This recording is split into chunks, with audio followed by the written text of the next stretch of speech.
Bienvenidos a la Sinagoga Bet Yeshua en el Parque Histórico Descubre la Biblia. Continuamos con nuestra serie Descubre la oración bíblica y el texto del día de hoy se encuentra en el primer libro de Reyes, capítulo 17, y hoy vamos a descubrir una oración del profeta Elías que se encuentra en el primer libro de Reyes, capítulo 17, versículo 20 al 22. Por supuesto que les dejo de tarea que ustedes lean todo el contexto, que escuchen el comentario de este texto que se encuentra en nuestra página web www.descubrelabiblia.org, nivel intermedio de tarea, por favor háganla, escuchar el comentario de primer libro de los Reyes, capítulo 17. Primer libro de Reyes, 17-22, y esta es la oración en particular en la que quiero que nos enfoquemos el día de hoy. Después Elías clamó al Señor: «Oh Señor mi Dios, ¿por qué le has traído desgracia a esta viuda que me abrió su casa al provocar la muerte de su hijo?» Entonces Elías se tendió sobre el niño 3 veces y clamó al Señor: «Oh Señor mi Dios, te ruego que le devuelvas la vida a este niño». El Señor oyó la oración de Elías y la vida volvió al niño y revivió. Bueno, pues este milagro incluso lo menciona nuestro Salvador Yeshua cuando está en la sinagoga en Nazaret, y él habla de los milagros, el milagro de Elías que hizo a la viuda de Sidón, una viuda extranjera. Esta viuda era extranjera, y también menciona el milagro que Eliseo le hizo a un leproso llamado Naamán, también un leproso extranjero. Así que estos son los 2 milagros que menciona Yeshua en la sinagoga de Nazaret. Y bueno, pues esa es justo la oración que estamos estudiando el día de hoy. Y en el contexto de este capítulo 17, pues está esta oración, está todo este episodio en que esta viuda, pues es una viuda que a pesar de que estaban viviendo en un periodo de pobreza, de sequía, de hambre, pues ella sirvió primero al profeta de Dios y pues ella le brindó un servicio a él, le brindó un servicio a Dios, y después viene este aparente castigo, este aparente juicio. Por lo menos esta viuda extranjera pensó que era un juicio. Pensó que había venido Elías a traer juicio a su casa porque se muere su hijo, y pues ella estaba pensando eso, estaba pensando que el Dios de Israel había traído juicio a esta nación y especialmente a la casa de esta viuda. Y la pregunta que vamos a contestar el día de hoy, pues al descubrir la oración de Elías, pues es que obviamente que este niño no se murió por un juicio divino. Esta mujer llegó a pensar que sí, esta mujer extranjera que pues vivía en una nación extranjera, idólatra, pues seguramente pensó que este profeta del Dios de Israel había traído juicio a su casa, pero con esto vamos a ver que no, el Dios de Israel no viene a traer juicio a esta extranjera, sino viene a traer misericordia. Y justamente de eso se va a tratar este episodio. En este episodio vamos a descubrir por qué Dios permite el sufrimiento. ¿Por qué Dios permite el sufrimiento? ¿Por qué Dios permite la enfermedad, la muerte? Esas son las preguntas que vamos a contestar en el contexto de esta oración. Y vamos a ver la primera razón bíblica de por qué Dios permite el sufrimiento. Dios está en control de todo, obviamente, y si hay sufrimiento, si hay enfermedad, si hay muerte, es porque Dios lo permite. No se mueve la hoja del árbol sin la voluntad de Dios, no cae un pájaro en tierra si no es voluntad de Dios. Entonces, ¿por qué Dios permite esto? Bueno, la primera causa que vamos a ver es que todas estas cosas suceden para la gloria de Dios. Aunque usted no lo crea, las adversidades, la muerte en particular, sucede para la gloria de Dios, una de las razones. Vamos a ver lo que dice Juan capítulo 11, versículo 4. Dice: oyéndolo Yeshua dijo: esta enfermedad no es para muerte, sino para la gloria de Dios, para que el Hijo de Dios sea glorificado por ella. Ahí está el episodio de la resurrección de Lázaro. Lázaro, un amigo muy cercano de Yeshua, sus hermanas, Marta, María, y bueno, pues le mandan avisar a Yeshua que Lázaro estaba enfermo, pues estaban muy preocupadas, pensaron que se iba a morir, y oyéndolo Yeshua dijo: esta enfermedad no es para muerte, sino para la gloria de Dios, para que el Hijo de Dios sea glorificado por ella. Y aunque aparentemente no, o él dice que no es para muerte, pues sí se murió, pero después vamos a ver cómo es que Yeshua tiene control sobre la muerte. Por eso es que el creyente en Cristo, en el Mesías, no muere, solo duerme. Por eso Yeshua dijo, Lázaro está dormido, pero voy a despertarlo. Entonces los discípulos pensaban que estaba hablando de que estaba dormido, pero Yeshua se refería a esa muerte que para el creyente es simplemente como dormir. Así que se tenía que manifestar la gloria de Dios. Así que ahí tenemos un texto de las razones de la muerte para que la gloria de Dios sea, para que la gloria de Dios se manifieste, para que el Hijo de Dios sea glorificado por ella. Otro texto, Juan capítulo 9, versículo 2 al 3, dice así: y le preguntaron sus discípulos diciendo, Rabí, ¿quién pecó, este o sus padres, para que haya nacido ciego? Y bueno, van caminando ahí Yeshua, sus discípulos, ahí por el templo, ven a un hombre pidiendo limosna, un ciego de nacimiento, y le preguntan a los discípulos, ¿quién pecó, este o sus padres, para que haya nacido ciego? Respondió Yeshua, no es que pecó este ni sus padres, sino para que las obras de Dios se manifiesten en él. Así que ahí tenemos una razón de la enfermedad, de la muerte, para que el Hijo de Dios sea glorificado y para que las obras de Dios se manifiesten en él. Ahí está una razón, ya que pues no hay cosa difícil para Dios, incluso la muerte. Incluso un diagnóstico de muerte, un diagnóstico en el que se dice que ya no hay remedio, ya no hay nada que hacer.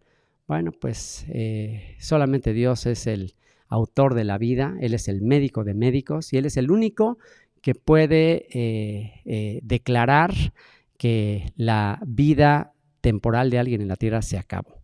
Él es el único que puede determinar si se terminó nuestro tiempo en este mundo o si simplemente esa enfermedad que parece mortal es una manera de dar gloria al Señor. Así que esta es la primera razón. La segunda razón es por disciplina. Vamos a ver 1 Corintios capítulo 5, versículo 5. Dice, el tal sea entregado a Satanás. El tal. ¿Quién es ese tal? Se está refiriendo a un joven que estaba ahí en la comunidad de Corinto y que estaba cometiendo un pecado muy grave. Estaba ahí teniendo relaciones con la madrastra. Estaba en una situación pues grave, prohibida, y los de la comunidad de Corinto no estaban haciendo nada al respecto. O sea, no estaban llevando a cabo disciplina, no estaban exhortándolo, no estaban confrontándolo con su pecado. Y el apóstol Pablo les escribe esta primera carta a los Corintios y en el capítulo 5 menciona este pecado que está sucediendo en la comunidad y les declara lo que hay que hacer. Les escribe con autoridad apostólica que el tal, este hombre que está pecando, sea entregado a Satanás. Entregarlo a Satanás significaba que lo expulsaran de la comunidad, ya que en la comunidad pues estaba ahí la presencia divina, donde hay 2 o 3 congregados en el nombre de Yeshua, ahí está en medio de ellos. O sea que expulsar a alguien de la comunidad implicaba que era entregado a Satanás, fuera de la presencia divina. Y dice, para destrucción de la carne, ¿ok? Al estar fuera de la presencia del Espíritu del Mesías, al estar fuera, al ser expulsado, pues ahí Satanás le iba a dar una zarandeada. Y específicamente dice, para destrucción de la carne. ¿De qué manera Satanás puede azotar, puede destruir a la persona? Pues destruir la carne, o sea, pero no puede hacer nada más. Satanás solamente es un instrumento, es el ángel de la muerte, solo es un instrumento que Dios usa para traer disciplina al cuerpo. Y en este caso, Pablo lo que anhela de este joven es que se arrepienta. Dice, a fin de que el espíritu sea salvo en el día del Señor Yeshua. Yeshua dijo, no le teman a los que pueden matar el cuerpo, más bien ténganle temor a aquel que después de matar el cuerpo puede también destruir el alma en el infierno. Así que, pues aquí la disciplina de Dios es entregarlo a Satanás. ¿Para qué? Para que Satanás, y ese es todo el propósito de Satanás a través del pecado, a través de la tentación, es robar, matar y destruir. Nosotros somos engañados por el deleite momentáneo de del pecado, o sea, nos engaña la tentación pensando que vamos a tener un momento de placer, un momento de deleite, pero no sabemos que después vienen las consecuencias.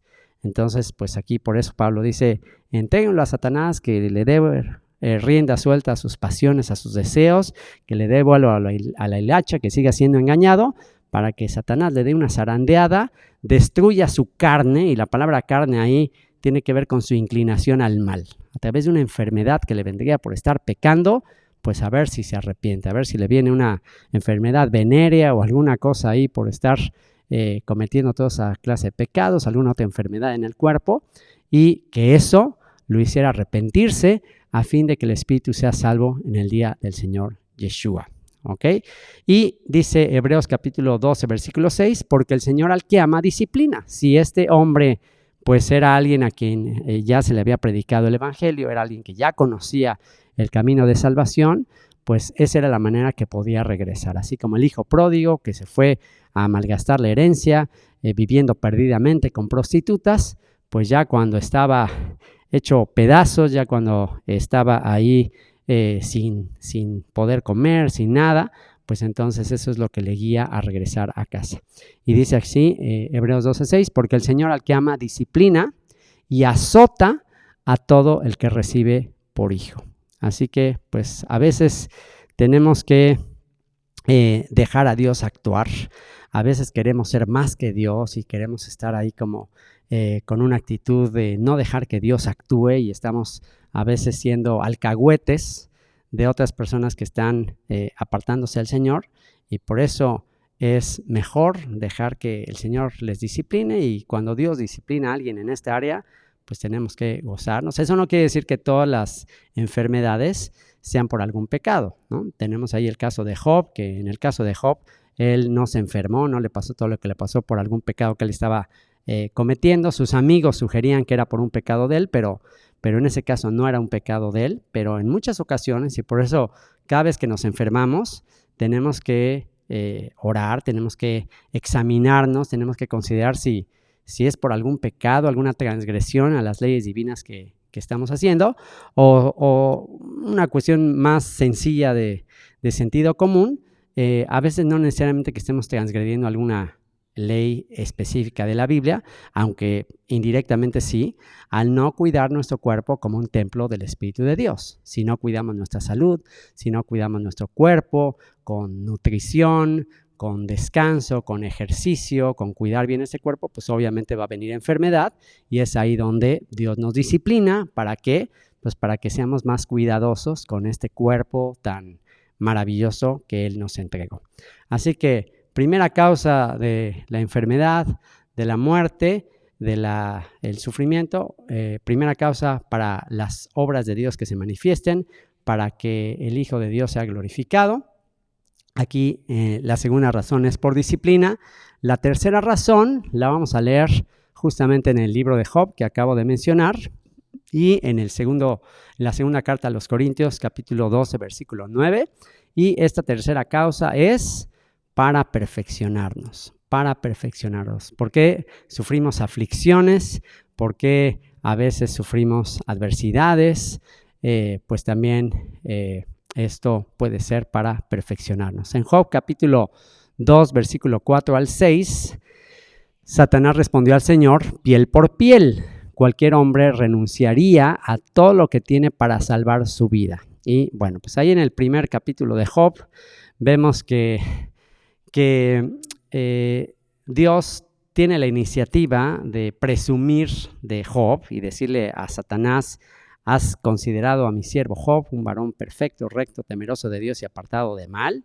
Y pues Satanás cuestiona la integridad de Job, cuestiona la sinceridad de Job al servir a Dios, y le dice: pues claro, lo has bendecido tanto, lo has prosperado tanto, le has dado tantas riquezas, hijos, familia, le has dado tanto, déjame que se lo quite y vas a ver cómo te maldice.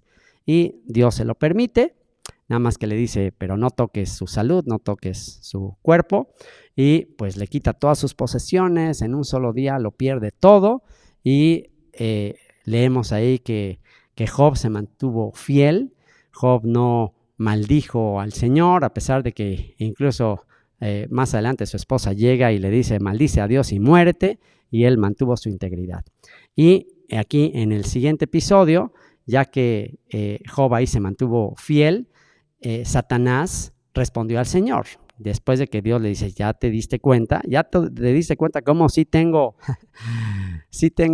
discípulos, sí tengo hijos que son capaces de mantenerse fieles a pesar de toda la adversidad que pase.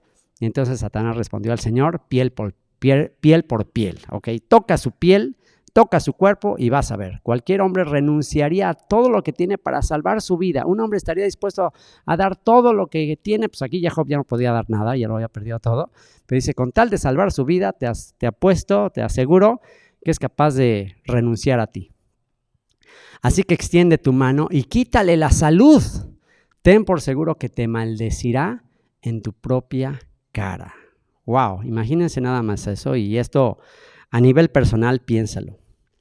Piénsalo, ¿qué pasaría si allá en el ámbito celestial se recibiera un desafío y se pusiera a cuestionar nuestra fidelidad a Dios y Satanás asegurara que si tú y yo nos enfermamos, nos pasa algo en la salud, nos vamos a apartar de Dios? Imagínate nada más. Y aún así Dios, vean lo que dice, muy bien. Estaba tan seguro Dios de su Hijo, estaba tan seguro Dios de la lealtad, de la fidelidad de su Hijo, que le dijo, muy bien, haz con él lo que quieras, dijo el Señor a Satanás, pero no le quites la vida. ¿Se dan cuenta quién tiene en su mano, en su control, la vida y la muerte? Solo Dios.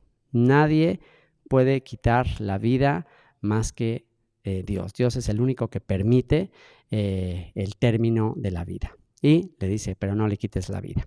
Así que, bueno, pues ahí tenemos un caso, un texto en la Biblia donde ya si conocemos todo el resto del libro de Job, que por cierto se los dejo de tarea adicionalmente, estudien el comentario del libro de Job, ahí una vez más en el Instituto Bíblico nivel intermedio, y van a ver toda la moraleja de la historia del libro de Job tan hermosa, que al final, después de toda esta prueba, después de toda esta adversidad, al final Job se dio cuenta que todo había sido para perfeccionar su carácter, para que él un día dijera, de oídas te había oído, mas ahora mis ojos te ven. A pesar de ser un varón temeroso de Dios, apartado del mal, todavía tenía que vivir todas estas circunstancias adversas para que al final, una vez que Dios le compensara todo, se diera cuenta que Dios era digno de confianza, y toda la lección que va a recibir Job es que Dios es digno de confianza, y aún en las peores adversidades, aún en los peores males que recibamos, Dios es digno de ser adorado. ¿Acaso bendeciré a Dios solamente cuando me va bien? O sea, recibiré de él bienes y no males. Bendito sea su nombre, dijo Job. Vine sin nada a este mundo y me voy a ir sin nada. Bendito sea su nombre. Así que esa es otra razón, bendecir a Dios, perfeccionar nuestro carácter, no ser convenencieros, no ser unos mercenarios, bendecir a Dios en todo momento, en adversidad, en prosperidad, en pobreza, en riqueza, hasta que estemos con Él en su presencia y seamos conformados a su semejanza. Segunda carta de Corintios, capítulo 12, versículo 9, otra vez la misma idea. Pablo tenía un azote de Satanás, justamente, un mensajero de Satanás, el famoso aguijón en la carne, que aunque por ahí en algunos círculos es un tema controversial, no se sabe exactamente qué es, pues sí podemos conectar lo que es algo en su carne, algo que le estaba afligiendo, y oró 3 veces pidiéndole al Señor que le quitara este azote de Satanás, y la respuesta divina es, y me ha dicho, bástate mi gracia. Ya déjame de pedir esto, deja de pedir que se te quite esta disciplina que le fue dada. El mismo apóstol Pablo dice que para que no se exaltara sobremanera, por tantas revelaciones que tuvo, para que él no se sintiera más de lo que realmente era, dice que le fue dado un aguijón en la carne, un mensajero de Satanás que lo abofeteaba todo el tiempo y que le hiciera depender de Dios, que le hiciera reconocer lo que está escrito aquí, y me ha dicho, bástate mi gracia. ¿Qué quiere decir bástate mi gracia? Y esto es algo para todos los que están padeciendo enfermedad, para todos los que hemos de pasar por una situación de adversidad, para una situación en que le pidamos al Señor, por favor, quítame esta adversidad, por favor, quítame esta enfermedad. Recordemos esta frase de parte de Dios: bástate mi gracia. ¿Qué quiere decir? Bástate mi gracia. Ya hice lo suficiente por ti. Ya hice lo suficiente por ti. Ya te di suficiente. No pidas más de lo que ya te di. Que sea suficiente mi gracia, que sea suficiente el regalo que ya te di. ¿Y cuál es el regalo que ya nos dio? ¿Cuál es el regalo que ya tendría que ser suficiente para no pedirle nunca más nada? El regalo que es más que suficiente es el regalo del perdón de nuestros pecados, la salvación de nuestras almas, la vida eterna. A final de cuentas, este cuerpo es temporal. A final de cuentas, este cuerpo es corruptible. No importa cuánto ejercicio hagamos, cuánto descanso, cuánta nutrición, cuántas dietas, no importa lo que hagamos, tarde o temprano somos polvo y al polvo volveremos. Así que no hay manera de escaparnos. Olvídate de la píldora de la eterna juventud. Tarde o temprano este cuerpo va a ir al polvo. Pero gózate, alégrate de que tu espíritu va a ir al Señor que lo creó, que lo dio. Y ese espíritu va a ir al paraíso. Así que alégrate con eso. Que te baste que vas a vivir eternamente, que vas a resucitar de los muertos, que este cuerpo es temporal, que este cuerpo de deshonra va a ser vestido en honra, que este cuerpo corruptible va a ser vestido de incorrupción y que estamos en este mundo temporal por un breve tiempo para ser perfeccionados y bástate mi gracia porque mi poder se perfecciona en la debilidad. Mi poder se perfecciona en la debilidad, por tanto, de buena gana me gloriaré más bien en mis debilidades, dice Pablo, para que repose sobre mí el poder de Cristo. Si hay un testimonio poderoso para los incrédulos, es cuando te ven que sufres, que tienes adversidades, que te enfermas igual que cualquier otro ser humano, pero que tú mantienes tu gratitud, mantienes tu alegría, tu paz, tu esperanza de aquel que nos dará un nuevo cuerpo. Y por último, y este es finalmente nuestra esperanza, finalmente cada vez que nos enfermamos podemos darnos cuenta de lo frágiles que somos, lo efímero de la vida, lo breve de este tiempo en la tierra, y cada vez que nos enfermamos podemos entender la grandeza de nuestra salvación. Es en tiempos de enfermedad, es en tiempos de funerales, donde podemos apreciar la grandeza de la esperanza que hemos recibido. Por eso el rey Salomón dijo, mejor es el día del funeral que el día del nacimiento. Mejor es entrar al lugar de lamento, de lloro del funeral, que al lugar de fiesta y de alegría. ¿Por qué? Porque ahí en el funeral hacemos reflexión, reflexionamos, ponemos la perspectiva correcta de que este mundo es tan efímero, tan vano, tan pasajero, y la buena noticia para el creyente es que la muerte no es el final, la muerte es la mejor noticia para el creyente. En tiempos de la antigua Roma, los romanos a los lugares donde ponían las cenizas de los muertos, porque ellos quemaban a los cadáveres, los quemaban y les ponían ahí sus memoriales en unas ciudades que les llamaban necrópolis. Necrópolis eran ciudades de muertos. Ahí era donde ellos, de acuerdo a su cultura, ahí era donde ponían a todos los muertos. A diferencia de los creyentes en Yeshua, en tiempos del Imperio Romano, los primeros cristianos empezaron a sepultar a sus muertos. De hecho, no los quemaban porque pues, está prohibido por la Torá quemar el cuerpo. Ellos los sepultaban, y los lugares donde los sepultaban, las famosas catacumbas, ellos les ponían a estos lugares cementerios. O sea que, a diferencia de las necrópolis o ciudad de los muertos, ellos a sus lugares para sepultar a sus seres queridos les ponían cementerio. Y la palabra cementerio viene de la palabra dormitorio.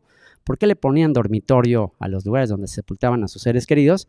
Porque ellos confiaban en las palabras de nuestro Salvador Yeshua, que dice que el que muere en el Señor no muere, no está muerto, solo duerme. Así que con esa convicción ellos sepultaban ahí a sus seres queridos, sabían que solo estaban dormidos y que cuando el Señor regresara simplemente los iba a despertar a todos. Así que la tercera razón de por qué tiene que venir la muerte, pues es para ser liberados. Esa es la mayor noticia, la más grande noticia que podemos tener. Romanos 7, 24 al 25, el apóstol Pablo dice: miserable de mí, ¿quién me librará de este cuerpo de muerte? Y en ese capítulo el apóstol Pablo está hablando de la batalla interna que él tiene entre su deleite en la ley de Dios. Dice: y en mi interior me deleito en la ley de Dios. Yo quiero hacer lo que es correcto, pero hay otra ley dentro de mi cuerpo que me lleva a la ley del pecado y de la muerte. El efecto de haber comido del fruto del árbol del bien y el mal. ¿Qué significa comer del fruto del conocimiento del bien y el mal? La palabra conocimiento en hebreo es la palabra da'at, que también se utiliza en la Biblia cuando se trata de relaciones sexuales, de intimidad. Esa es la palabra da'at, conocimiento. Entonces, árbol del conocimiento del bien y el mal implica comer de ese fruto que una vez que comes de él, dentro de ti, dentro de tu cuerpo, ya están estas dos fuerzas. Ya está como el angelito y el diablito. Ya está esta inclinación al bien de querer hacer lo que es correcto, de querer guardar los mandamientos de Dios, pero también está otra tendencia de hacer lo que está mal, de hacer lo prohibido, esa fascinación por lo prohibido. El apóstol Pablo dice, la ley dice, el mandamiento dice, no codiciarás, pero dentro de mí hay toda codicia. Entonces hay una lucha que me lleva cautivo a la ley del pecado y la muerte, y dice: miserable de mí, ¿quién me librará de este cuerpo corrupto, de este cuerpo que cae en tentación, que hace lo malo? ¿Quién me librará de este cuerpo? Y dice: gracias doy a Dios por Jesucristo, Señor nuestro. Así que para el creyente la muerte no es una mala noticia, la muerte es la mejor noticia, porque es el momento de liberarte de este cuerpo corruptible, de este cuerpo donde mora el mal, y ser liberado y ser conformado a la imagen de aquel que fue obediente hasta la muerte. El Salmo 116:15 dice: a los ojos del Señor es muy valiosa la muerte de quienes lo aman. ¿Por qué dice el Salmo 116:15 esto? A los ojos del Señor es muy valiosa la muerte de quienes lo aman. ¿Por qué es valiosa la muerte de los que le aman para el Señor? Porque es el momento en que nos libera de este cuerpo enfermizo, corruptible, que tiende al mal. Es el momento en que nos libera, nos hace semejantes a los ángeles, y ya no hay más lucha con el mal. Ya estamos liberados de la carne, de la tentación, del talón de Aquiles, y ahora sí podemos vivir en libertad con él. Y por último, Filipenses 1:21, por eso dice: porque para mí el vivir es Cristo y el morir es ganancia. Ahora entendemos por qué dice eso. Para mí el vivir es Cristo y el morir, ganancia. Ya estoy con Él.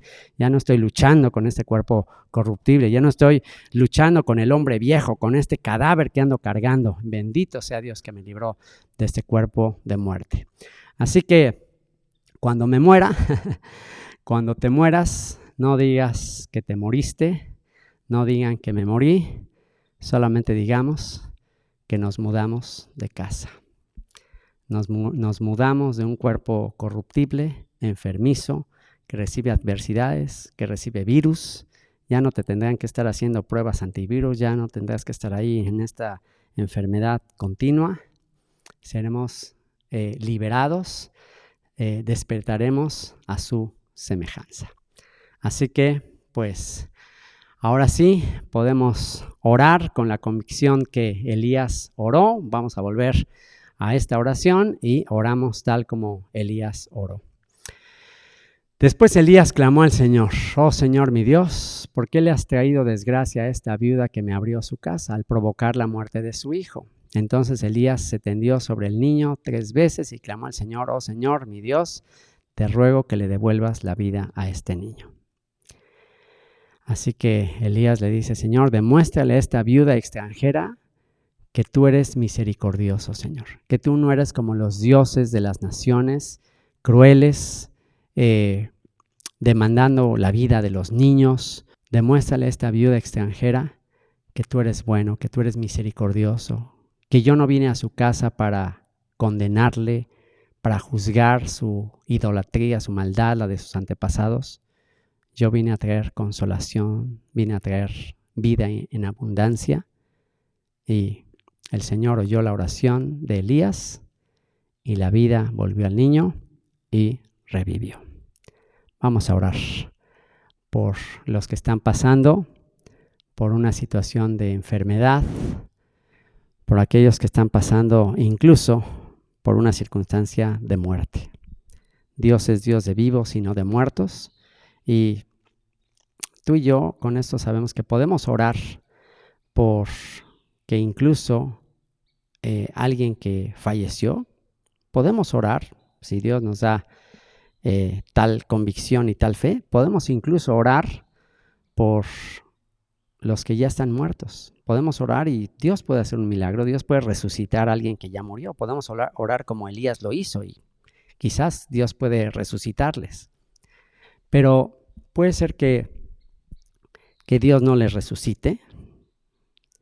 No sé si a mí me alcanzaría la fe para ir a un funeral y orar por alguien para que se levante de los muertos, pero sí puedo orar por consolación a los que quedamos, para traer esperanza como la tuvo David, de que cuando murió su hijo, aunque su hijo no iba a volver a él, David iría a su hijo. Así que vamos a orar por todos los que están padeciendo adversidad, enfermedad, incluso muerte, para recordar que para nosotros el vivir es el Mesías y el morir es ganancia. Un epílogo que quiero grabar en esta sección donde estamos hablando del propósito de la muerte, que es para liberarnos, y por qué los primeros cristianos le llamaban a sus lugares para sepultar a sus seres queridos cementerio, dormitorios, lugar donde pues simplemente iban a vivir una transición de este mundo al siguiente, y que esos primeros creyentes, esos primeros cristianos anhelaban ese mundo por venir, anhelaban entrar a la presencia de Dios. Y eso es justamente una de las razones que desafió al Imperio Romano, porque son dos visiones de ver el mundo totalmente diferentes. Imagínense por un lado ustedes a los emperadores de Roma, a toda la gente ahí del Imperio Romano, en sus tremendos banquetes, en su deseo de gozar de la vida al máximo, el pensamiento grecorromano de que no hay resurrección de muertos, no hay vida después de la muerte, y bueno, pues todo lo que tienes está en este mundo, y pues por eso ellos se aferraban tanto a la vida, y pues con eso te puedes dar cuenta de que el mundo en el que vivimos, la mentalidad del mundo en el que vivimos es justo esa, aferrarse al aquí, a la ahora, tener pavor, tener temor de la muerte y tratar de extender la juventud lo más posible y querer vivir y qué hago para estar sano y qué hago para prolongar, porque pues hay un temor y hay una convicción de que pues eso es todo. Y la diferencia con eso, y eso era lo que a los romanos los dejaba en shock, era que estos cristianos que eran perseguidos, que los llevaban ahí al Coliseo romano para ser devorados por fieras, los emperadores y los gobernantes de Roma no podían entender cómo es que estos creyentes, estos seguidores de Yeshua, la resurrección y la vida, cómo era posible que ellos iban a la muerte alabando a Dios. Estaban siendo devorados por fieras, estaban viendo a sus familiares devorados por fieras y estaban cantando alabanzas. Eso es algo que desafió, eso es algo que derrumbó la moral de los perseguidores, decir, es que entre más los perseguimos, entre más los matamos, se fortalecen más, ¿no? Pues ya no hay que perseguirlos tanto porque estos están, porque pues les estamos ayudando. La esperanza de ellos, pues era gente obviamente perseguida, gente empobrecida, gente que era despojada de sus bienes por su fe, y pues imagínense, ¿qué más querían en este mundo qué podían esperar en este mundo con todas esas persecuciones, todas esas adversidades que estaban viviendo, pues ellos ya lo que querían era irse con el Señor. Por eso el apóstol Pablo escribe esto en la cárcel. Él estaba en la cárcel y por eso él dice, para mí el vivir es Cristo y el morir es ganancia. O sea, de estar aquí en la cárcel y padeciendo toda esta persecución, pues ya prefiero estar con él.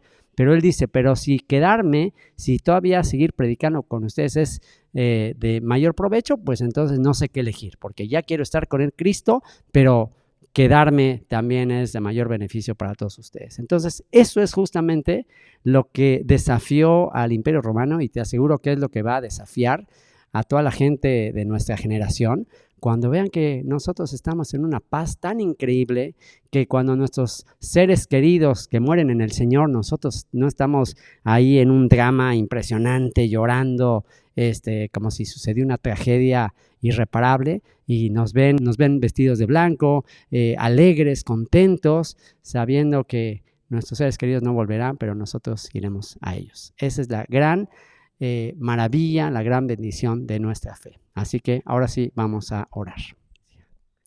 Señor, te doy gracias porque tú has vencido la muerte, Señor. Porque tú has vencido la enfermedad, la adversidad, las dolencias. Señor, por tus llagas hemos sido curados y la muerte, el sepulcro fue vencido por ti. ¿Dónde está, oh muerte, tu victoria? Sorbida es la muerte en victoria. Gracias, Señor, por darnos la victoria a través de la resurrección de Yeshua.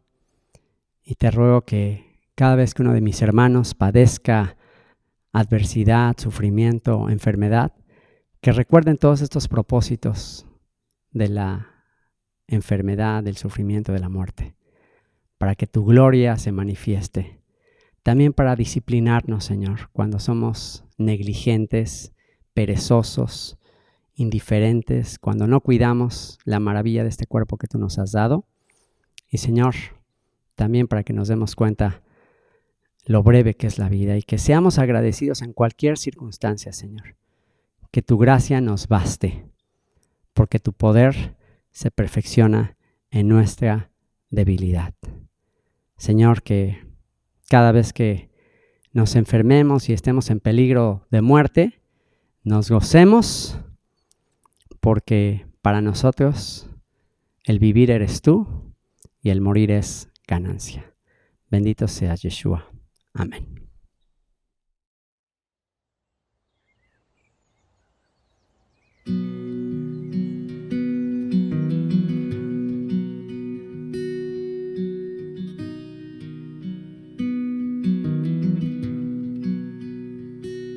Mi Señor, confieso que ante ti completo estoy, mas sin ti me perderé.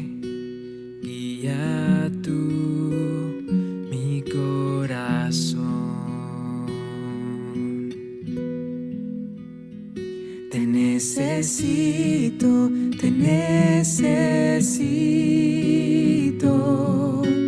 Cada hora en mí, Dios, mi defensor, mi salvador.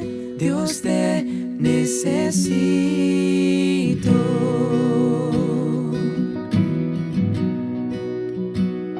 Cuando el pecado abundó, tu gracia abunda mucho más. Donde tú estás, soy libre al fin. Santidad es Cristo en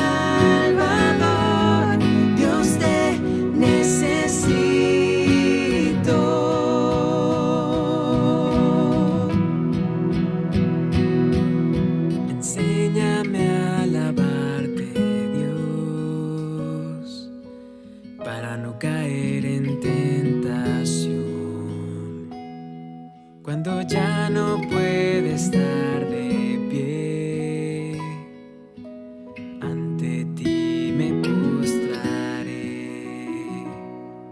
Cuando ya no puede estar de pie, Cristo mi esperanza es.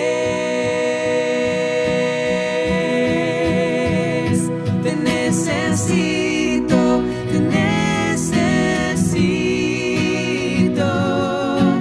cada hora en mi Dios, mi defensor, mi Salvador.